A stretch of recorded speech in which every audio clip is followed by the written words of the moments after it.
What's going on, everybody? It's Jeff Carpenter from Ready Light Media, and in this video I'm going to talk to you about the CT25Pro carbon fiber tripod from Geekoto. I got this tripod a couple weeks ago, but I wanted to use it before I shared my thoughts. One of my favorite features about this tripod is its size. In its most compact form, it's just 19 inches long and it extends all the way to 79 inches, which is really tall. Not a lot of tripods get that tall, but it's really handy if you had to shoot from a high angle or you need to shoot a portrait or a headshot of someone who's really tall. Weighing in at just 3.5 pounds, this tripod's really lightweight, and its maximum load capacity is 26.5 pounds, which can handle pretty much any camera or lens combination.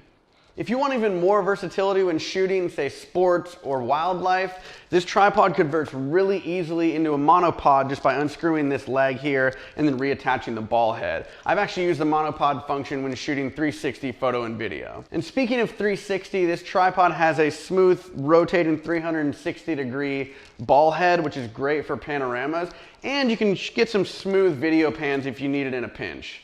There are 3 different locking positions for the legs, so you can have position 1 like this, and then it has 2 others that the legs are more extended, which allows you to shoot from a really low angle. And if you don't want to invert the ball head and the middle column, it comes with a shortened column so you can get really low without having to invert your camera.